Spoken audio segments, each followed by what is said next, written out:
autre question. Est-ce que le locataire, dans un bail commercial, peut refuser le paiement du loyer? La réponse, c'est non. Pourquoi? Si il n'a pas payé le loyer, c'est une partie défaillante parce qu'il n'a pas respecté les clauses du contrat de bail qui stipulent que le locataire a une obligation de payer le loyer, comme consenti et stipulé dans le contrat. Donc, dans ce cas-là, lorsque le locataire n'a pas payé son loyer, qu'est-ce qu'il risque? Le premier risque, c'est le risque d'éviction. J'ai déjà parlé de ça, éviction, c'est-à-dire en arabe, at-tard. C'est normal, vous n'avez pas payé votre loyer, vous risquez d'être évincé, c'est logique. De même, il y a un autre risque, un risque qui est très important, c'est que lorsque le locataire n'a pas payé son bailleur, donc il risque de perdre ce qu'on appelle son droit sur le fonds de commerce.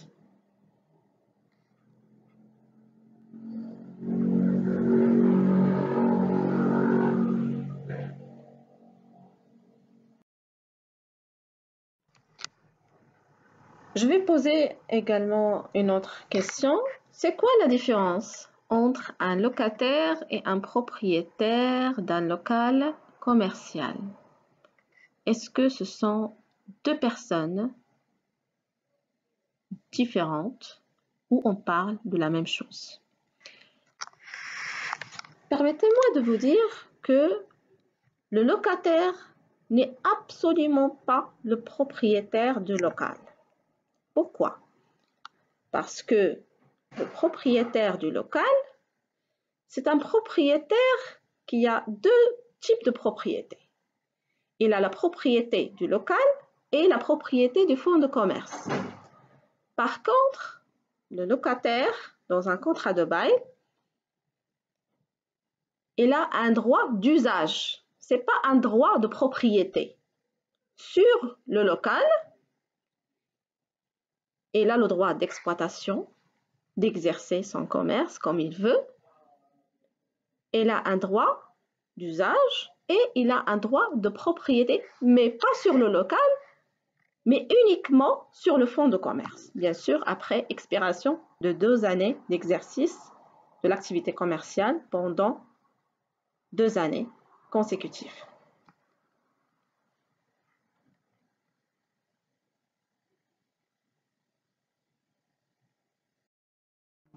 Une dernière question, quelle est la différence entre la concurrence déloyale et la contrefaçon? Ce sont deux infractions qui ont de même nature, mais dont les répercussions sont différentes. On a déjà vu que dans le cadre de la concurrence déloyale, en arabe, al-munafasa al-ghayr al-mashroua. Dans le cadre de la concurrence déloyale, le propriétaire de soit de nom commercial, de la marque, de l'enseigne, des brevets, c'est quelqu'un qui est moins diligent. C'est pas quelqu'un qui est diligent. C'est-à-dire diligent, c'est pas quelqu'un qui est soigneux, qui a procédé à l'inscription de son nom commercial, de son nom d'enseigne, de sa marque, niveau de l'EMPIC. Donc, dans ce cas-là, dans le cadre de l'action pour concurrence déloyale, le risque pour celui qui a fait cette infraction, c'est un risque d'engager sa responsabilité uniquement civile. Pour ce qui est de la contrefaçon, le propriétaire d'un nom commercial, d'une enseigne, d'une marque, d'un brevet d'invention, c'est quelqu'un qui est diligent. C'est quelqu'un qui a procédé de manière efficace à l'inscription de son nom commercial, de ses brevets, de sa marque, de son enseigne au niveau de l'ONPIC.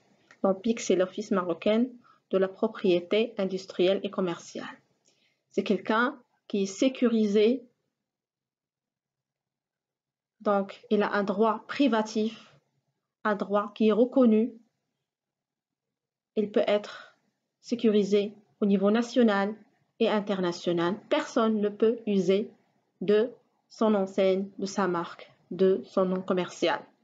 Le risque, par contre, c'est pas non seulement d'engager la responsabilité civile, et quand je parle de la responsabilité civile, ça veut dire la responsabilité pour donner des dommages et intérêts. En plus de la responsabilité civile, il y a la responsabilité pénale. Quand je dis pénale, ça veut dire l'emprisonnement. Vu l'importance de la sanction, c'est beaucoup plus lourde. La sanction en ce qui concerne la contrefaçon, c'est beaucoup plus lourde que en ce qui concerne la sanction de la concurrence déloyale.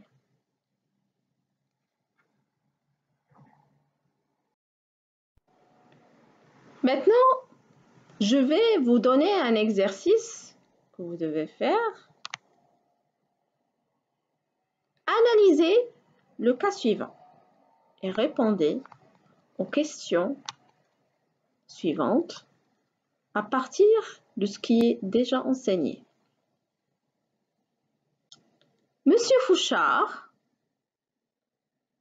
est un gérant salarié depuis 2000 au restaurant de Madame Marie.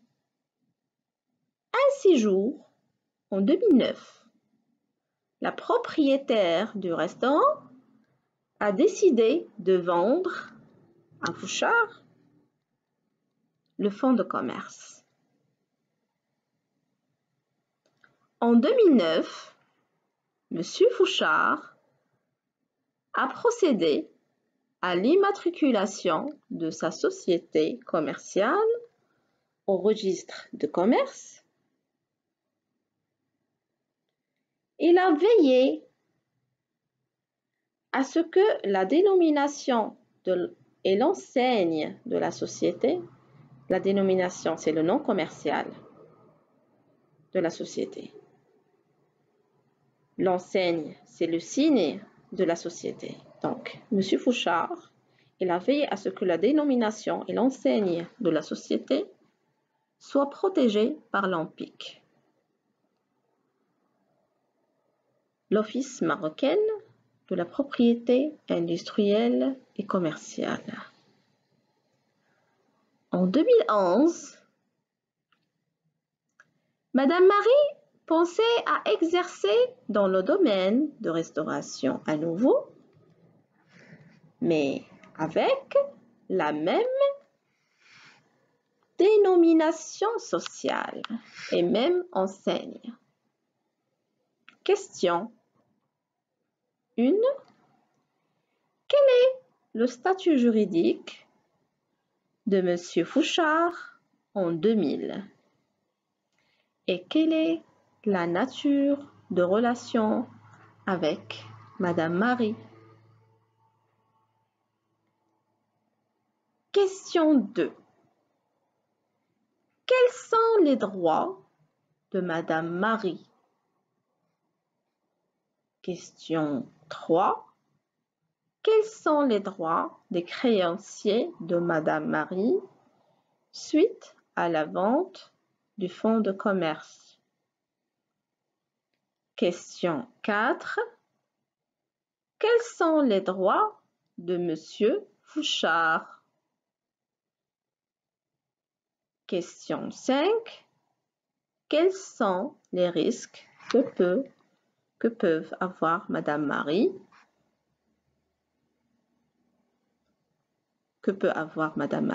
en 2011?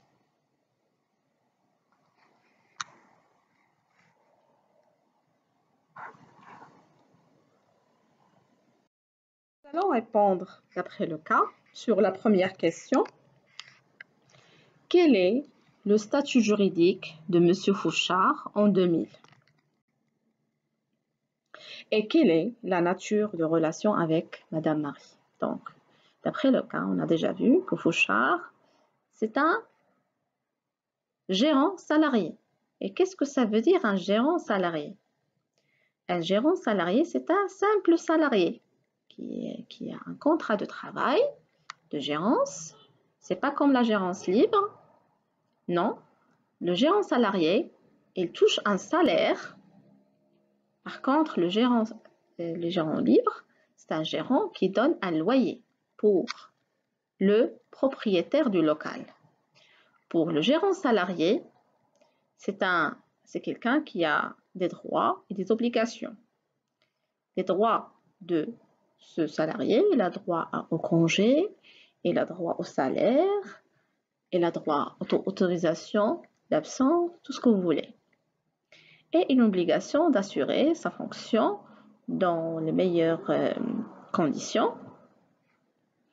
Donc, la nature de relation entre M. Fouchard et Madame Marie, c'est une relation de dépendance, c'est-à-dire en arabe, at-tabaïya. Pourquoi? Parce que à l'année 2000, normalement, le Fouchard était un salarié. Donc, un salarié, c'est quelqu'un qui doit respecter les décisions de Madame Marie,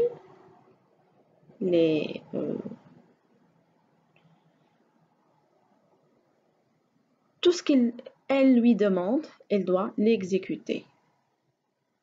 Donc, elle est sous la dépendance, c'est logique, de Madame Marie.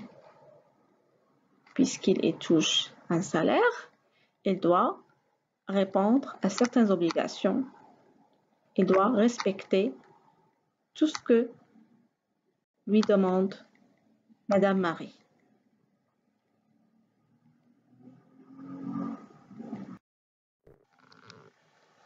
Je vais maintenant répondre à la deuxième question d'après le cas. Quels sont les droits de Madame Marie? Normalement, après la vente du fonds de commerce, Madame Marie, elle a le droit, tout d'abord, sur le prix de vente du fonds de commerce. Le prix, ça concerne les marchandises, le matériel et outillage, l'enseigne, le nom commercial, et il a un droit sur le loyer, puisque le local, le restaurant, reste de sa propriété. Également, Madame Marie, elle a d'autres droits, à part d'avoir le prix de vente et le loyer. Elle a un privilège spécial. Elle a un droit de nantissement sur le fonds de commerce au cas où le fonds de commerce est payé par crédit et que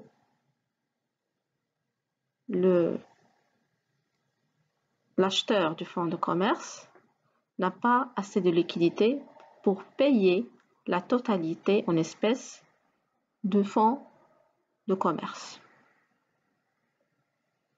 Donc, il a un droit de privilège qui est inscrit sur le registre de commerce jusqu'aux dates de paiement du fonds de commerce. De même, il a une autre chose, il a un autre droit c'est la possibilité de faire une action résolutoire. C'est comme si le contrat n'a jamais existé. Une action résolutoire qui va permettre l'annulation radicale de la vente.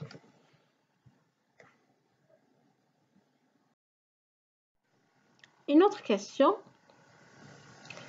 Quels sont les droits des créanciers de Madame Marie? Normalement, je parle à ce niveau des créanciers qui ont des privilèges, c'est-à-dire un privilège spécial sur le fonds de commerce. C'est quoi un privilège spécial?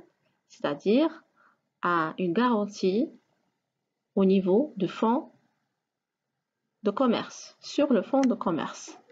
Ce privilège qui est inscrit normalement sur le registre de commerce. Ces créanciers, lorsqu'ils ne sont pas payés et que Madame Marie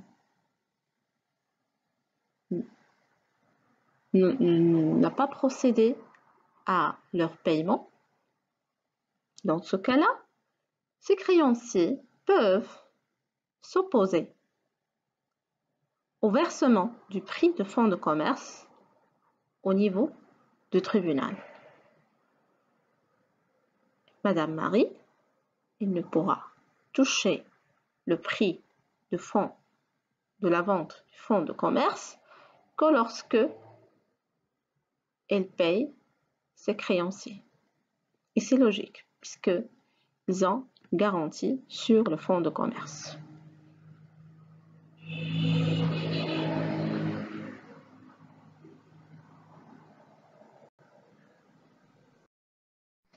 Une autre question. Quels sont les droits de Fouchard? Normalement, il a deux droits. Le premier droit, c'est la mise en possession. Le vendeur doit transférer la propriété du fonds à l'acquéreur. C'est une obligation de mettre l'acheteur en possession du bien. Le deuxième droit, c'est son droit à la garantie. C'est l'obligation de garantie du vendeur qui prend la forme d'une obligation de non-concurrence, ce qui se traduit généralement par l'insertion dans le contrat de vente d'une clause de non-rétablissement. Il s'agit d'interdire au vendeur, soit personnellement, soit sous couvert d'un prête-nom d'une société, de détourner à son profit la clientèle qu'il a cédée en exerçant une activité similaire ou en concurrent. Cette clause de non-rétablissement ne peut produire d'effet que pendant une période bien déterminée et pour un périmètre géographique délimité. Dernière question, quels sont les risques que peut avoir Madame Marie en 2011? On a déjà vu dans le cas que Madame Marie, elle a commencé à travailler dans le même domaine de restauration sous le même nom commercial de la société de Monsieur Fouchard et sous même enseigne et sous même nom commercial. Donc, le risque pour Madame Marie, c'est d'être poursuivie en contrefaçon. Comme on a déjà vu, la contrefaçon, c'est une infraction. C'est une infraction qui peut induire soit il peut induire à engager une responsabilité civile, c'est-à-dire les dommages et intérêts, et une responsabilité pénale, ça veut dire l'emprisonnement, puisqu'il a usé d'un nom commercial qui est déjà protégé par Fouchard.